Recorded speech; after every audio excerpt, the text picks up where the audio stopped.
जहां सबसे अधिक मुसलमान, वहीं पर समाजवादी पार्टी को सबसे ज्यादा नुकसान। जी हां, पार्टी पॉलिटिक्स के इस एपिसोड में हम आज बात इसी मुद्दे की कर रहे हैं। यूपी में विधानसभा के लिए 9 सीटों पर उपचुनाव के लिए मतदान हो गया है, लेकिन अब मतदान के बाद सब जानना चाहते हैं कि आखिर हुआ क्या है। आज हम बात करते हैं कुंदर की विधानसभा सीट की, जहां 65% मुस्लिम वोटर हैं और इस लिहाज से देखें तो ऐसा लगता है कि रिजल्ट तो काउंटिंग डे से पहले ही आउट है, यानी कि समाजवादी पार्टी की जीत वहां तय मानी जा रही थी। बीजेपी के भी नेताओं से पूछते थे हम कि भाई एक बात बताइए, आपके लिए सबसे कमजोर कड़ी कौन है? जिन 9 सीटों पर उपचुनाव हो रहे हैं उनमें से कहां लगता है कि आप सबसे कमजोर हैं? तो वो 2 सीट हमेशा बताते थे, एक करहल जहां से अखिलेश यादव खुद पिछली बार विधायक चुने गए थे, और दूसरी सीट थी कुंदर की। लेकिन कुंदर की में गेम हो गया है।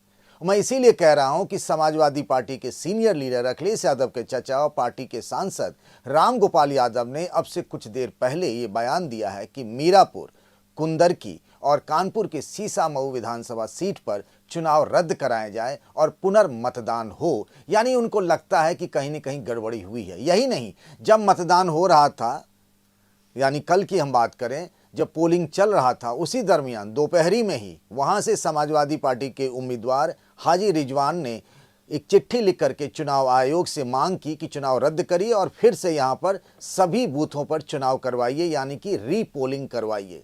उनको लग रहा है कि गड़बड़ी हुई है, और एक तरीके से जब इस तरह के आरोप लगते हैं तो आम तौर पे जनता और एक नैरेटिव ये बनता है कि जो हार रहा होता है वो इस तरीके के आरोप लगाता है और वो ही रिपोल की मांग करता है। नमस्कार, मैं हूं पंकज झा और आप मेरे साथ देख रहे हैं पार्टी पॉलिटिक्स। हम बात कर रहे हैं कुंदर की विधानसभा सीट की, और इसीलिए हम इसका जिक्र कर रहे हैं कि 1993 में यहां आखिरी बार बीजेपी जीती थी। चंद्रविजय सिंह, जो कि बीजेपी के नेता हुआ करते थे, राजा साहब थे, वो चुनाव जीते थे। उसके बाद से बीजेपी ये कभी सीट नहीं जीती है। मानी इस बात को 3 दशक हो चुके हैं, 30-31 साल हो गए हैं। और इस बार जिस सीट पर 65% मुसलमान हैं, उस सीट पर बीजेपी की जीत के दावे किए जा रहे हैं। और अगर यकीन करें तो बीजेपी के प्रदेश अध्यक्ष भूपेंद्र चौधरी भी कह रहे हैं कि यहाँ बीजेपी की जीत तय है। समाजवादी पार्टी के नेता भी कह रहे हैं कि 20 से 25 हजार के वोटों के अंतर से अगर पुनर्मतदान नहीं हुआ, जिस तरीके से मतदान हुआ है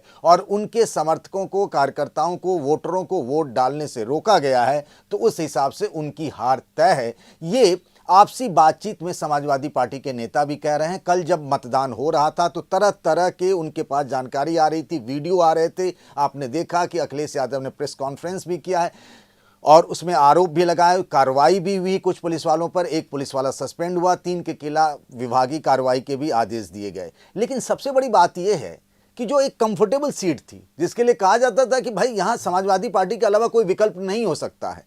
हालांकि 12 में से 11 मुस्लिम उम्मीदवार थे, इसके बावजूद कहा जा रहा था कि ये तो समाजवादी पार्टी की ऐसी सीट है, ऐसा गढ़ है जहां बीजेपी के लिए जीतना मतलब असंभव तो नहीं, लेकिन मुश्किल बहुत है। तो सवाल है कि यहां ऐसा क्या हो गया? बीजेपी कह रही है यहां रामपुर मॉडल चल गया। अब ये रामपुर मॉडल क्या है?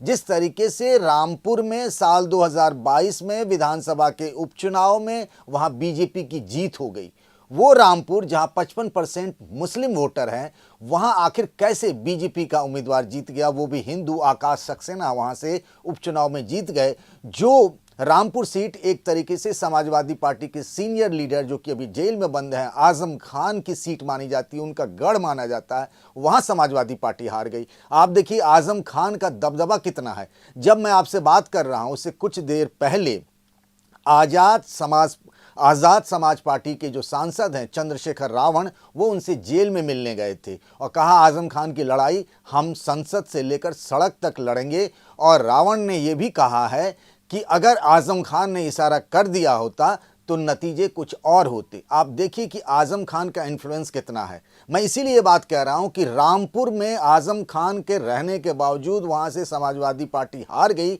और बीजेपी जीत गई। वो रामपुर मॉडल कहा जाता है। उसी मॉडल के आधार पर इस बार कुंदरकी में बीजेपी की जीत के दावे किए जा रहे हैं। इसीलिए मैं रामपुर मॉडल समझा रहा हूं कि आजम खान कितने प्रभावशाली हैं। वो जेल में बंद हैं, लेकिन उनका जिक्र एआईएमआईएम के सांसद और नेता जो हैं असदुद्दीन ओवैसी, जब वो मीरापुर, मुजफ्फरनगर की मीरापुर सीट में गए थे तो वहां भी उन्होंने जिक्र किया कि देखिए आजम खान जेल में हैं, उनके बेटे अब्दुल्ला आजम जेल में हैं।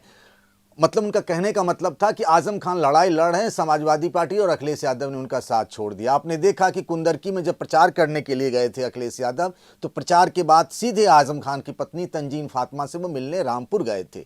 यही नहीं, असदुद्दीन ओवैसी ने उनका जिक्र किया।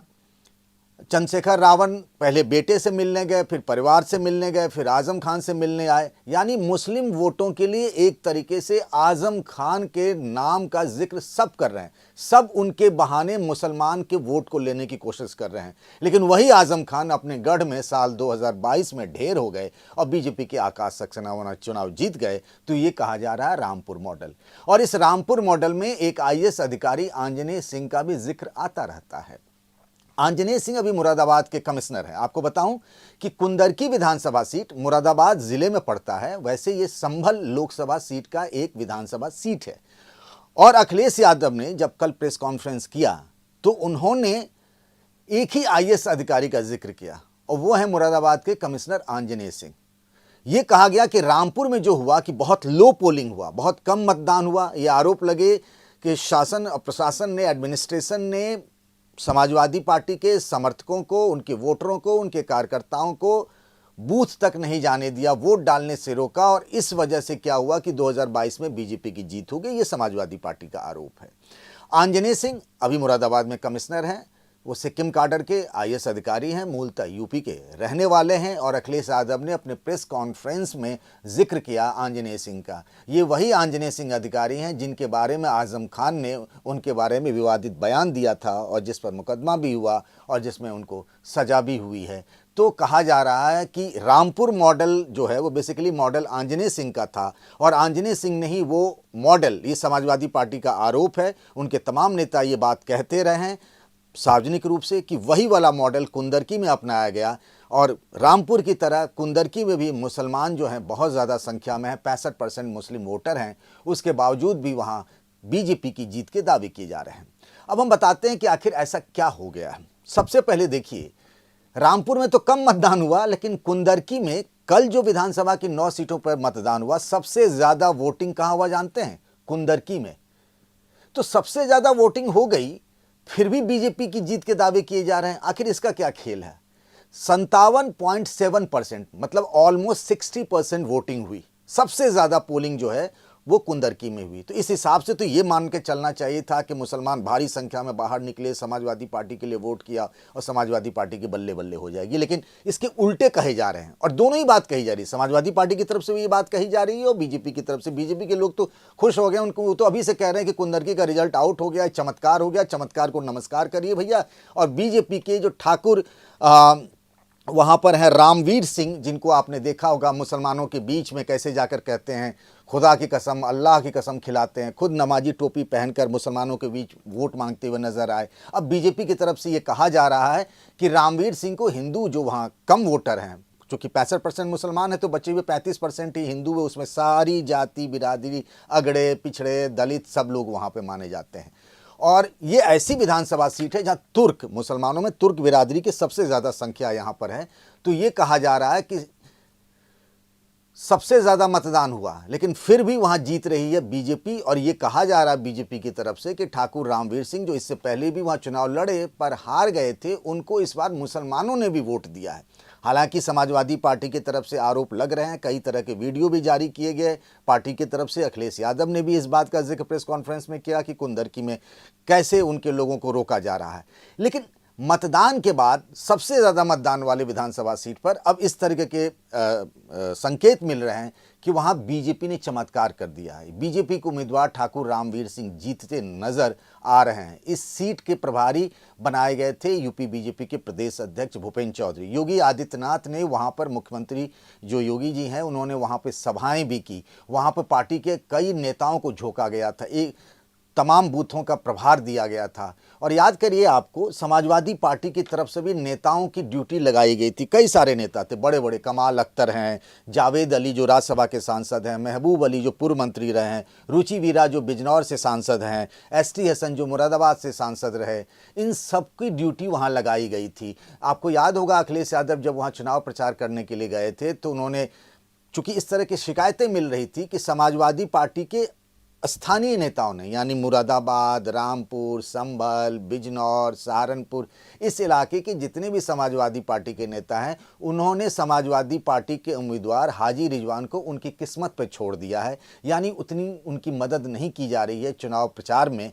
और इसीलिए अखिलेश यादव ने मंच से कहा था कि सबको मिलकर लड़ना होगा, और अधिकारियों को चेतावनी देते हुए उन्होंने ये भी कहा था कि हमारे कार्यकर्ता उन सब का वीडियो बनाएं, उनका नाम लिख लें और मुझे बताएं, जब हमारी सरकार आएगी तो हम कार्रवाई करेंगे। एक तरीके से कार्यकर्ताओं का उत्साह बढ़ाने के लिए किया गया था।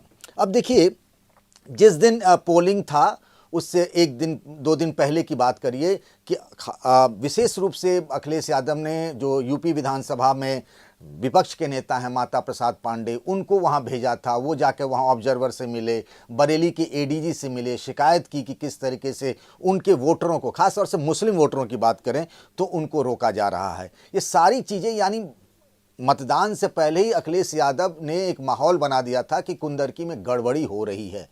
और मतदान जब अब खत्म हो गया है तो ये संकेत मिल रहे हैं कि बीजेपी वहां जीत सकती है। अब पहले हम एक बार नज़र डालते हैं 2022 के विधानसभा चुनाव में क्या हुआ था। तब जियाउर रहमान बर्क, जो अब संभल से सांसद हैं, संभल से सांसद रहे, जो अब मरहूम हो चुके हैं, शफीकुर रहमान बर्क के पोते हैं। जियाउर रहमान तब समाजवादी पार्टी के उम्मीदवार थे, उनको 1,25,465 वोट मिले थे। बीजेपी से कमल कुमार चुनाव लड़े थे, उनको 82,467 वोट मिले थे। और बीएसपी से यही हाजी रिजवान, जो इस बार समाजवादी पार्टी से चुनाव लड़ रहे हैं, उनको 42,645 वोट मिले थे।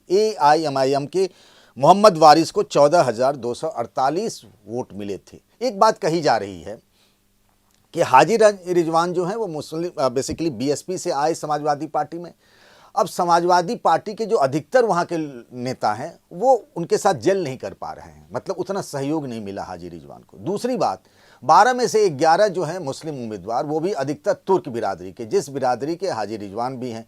तो हुआ क्या ना, अब आज़ाद समाज पार्टी जो चंद्रशेखर रावण वाली पार्टी है, बीएसपी, उसके अलावा आपको देखें AIMIM, इन सभी पार्टियों के मुस्लिम उम्मीदवार हैं। इकलौता उम्मीदवार हिंदू जो था वो बीजेपी के ठाकुर रामवीर सिंह। ये 2017 में रामवीर सिंह चुनाव लड़े थे, और हाजी रिजवान तब जो हैं, माफ़ करिएगा, ठाकुर रामवीर सिंह तब बीजेपी के से लड़े थे 2017 में, 13,000 वोटों से हार गए थे। अब हम जो यहाँ चर्चा कर रहे हैं वो एक बात कही जा रही है, एक बात तो समाजवादी पार्टी आरोप लगा रही है कि उनके लोगों को वोट डालने नहीं दिया गया, शासन प्रशासन ने ऐसी व्यवस्था कर दी थी कि जो इधर हिंदू वोटर हैं उधर ही वोटिंग हुई। ये जो कहा जा रहा है ना कि बहुत अधिक मतदान हुआ, मतलब जिन सीटों पर चुनाव हुए थे 9 में, सबसे ज़्यादा पोलिंग हुआ कुंदरकी में। तो ये कहा जा रहा है अब कि जिधर हिंदू बिरादरी के लोग थे, जहाँ हिंदू ज़्यादातर रहते हैं, जिन कॉलोनी में, जिन इलाकों में, वहाँ वोटिंग तो हुआ, लेकिन मुस्लिम वाले बेल्ट में वोटिंग नहीं हुई, ये कहा जा रहा है। एक दूसरी बात कही जा रही है कि एक हिंदू उम्मीदवार बीजेपी का, बाद बाकी सारे मुस्लिम उम्मीदवार। तो मुस्लिम उम्मीदवारों में मुस्लिम वोटों का बंटवारा हो गया, भले ही मुसलमान 65% है। कहा जा रहा है कि सीधी टक्कर तो थी समाजवादी पार्टी और बीजेपी के बीच, लेकिन वोट बटे हैं, थोड़े ही बटे लेकिन बटे हैं। AIMIM को भी मिल गए कुछ वोट, मिल गए आपको आज़ाद समाज पार्टी को कुछ वोट मिल गए, BSP को। तो वोट, मुस्लिम वोटों का बंटवारा हो गया। इस वोटों के बंटवारे से बीजेपी की जीत एक तरीके से तय मानी जा रही है, ऐसा कहा जा रहा है। अभी रिजल्ट आए नहीं है, लेकिन जिस तरीके से समाजवादी पार्टी के नेता भी ये मान कर चल रहे हैं कि भाई कुंदरकी में गेम इज ओवर, हम हार चुके हैं, पुनर्मतदान की मांग की जा रही है। कल तक समाजवादी पार्टी के उम्मीदवार ये मांग कर रहे थे, आज पूरी पार्टी मान रही है। रामगोपाल यादव ने खुद सोशल मीडिया में इसे पोस्ट किया है और कहा कि हम हार रहे हैं। दूसरी एक बात और कही जा रही थी कि समाजवादी पार्टी के उम्मीदवार हाजी रिजवान को जो टिकट दिया गया तो उनके खिलाफ एंटी इनकम्बेंसी भी है, यानी कि जो लोकल लेवल पर देखें तो मुसलमानों के बीच में उनकी वो पॉपुलैरिटी नहीं है। एक वो तुर्क बिरादरी के हैं, तो दूसरे मुसलमान में जो होते हैं ना वो शेख बोलते हैं, जिन चौधरी टाइटल वाले होते हैं। तो कहा जा रहा है कि उन मुस्लिम वोटरों ने इनकी तरफ बहुत ज़्यादा उम्मीद से नहीं देखा, साथ नहीं दिया। तो कई सारे फैक्टर हैं। एक तो जो आरोप लग रहे हैं कि भाई उनके लोगों को वोट नहीं करने दिया गया। दूसरा, समाजवादी पार्टी के नेताओं ने वो सहयोग नहीं किया जो दूसरी विधानसभा सीटों पर पार्टी के उम्मीदवार के साथ किया गया, वैसा हाजी रिजवान के साथ नहीं हुआ। तीसरा, मुस्लिम वोटों का बंटवारा हो गया। चौथी बात कही जा रही है कि हाजी रिजवान के खिलाफ लोकल एंटी इनकम्बेंसी था, और इसकी वजह से ये सारे फैक्टर मिल करके नतीजा ये है कि जिस सीट पर सबसे ज़्यादा मतदान हुआ वहाँ पर समाजवादी पार्टी हारती हुई नज़र आ रही है, और पार्टी की मांग ये है कि वहाँ फिर से मतदान हो। आपको क्या लगता है? पिछली बार सबसे ज़्यादा 2022 में रामपुर मॉडल में सबसे कम मतदान हुआ था, इस वजह से समाजवादी पार्टी हार गई, बीजेपी जीती। लेकिन यहाँ सबसे ज़्यादा मतदान होने के बावजूद भी बीजेपी जीतती हुई नज़र आ रही है। तो क्या आपको लगता है कि कुंदरकी में मुस्लिम वोटों के बंटवारे की वजह से समाजवादी पार्टी हार रही है, या फिर जैसा समाजवादी पार्टी का कहना ये है कि पार्टी के कार्यकर्ताओं, समर्थकों, वोटरों को वोट नहीं डालने दिया गया, उसकी वजह से समाजवादी पार्टी की हार हो रही है? आपकी क्या राय है? आपकी राय का बेसब्री से इंतज़ार रहेगा। आप डिटेल में बताइएगा कि आपको क्यों और क्या लगता है कि हार की वजह क्या हो सकती है। आपकी राय का इंतज़ार रहेगा, हम उसका जवाब भी देंगे। तब तक अपना ख्याल रखिए। नमस्कार।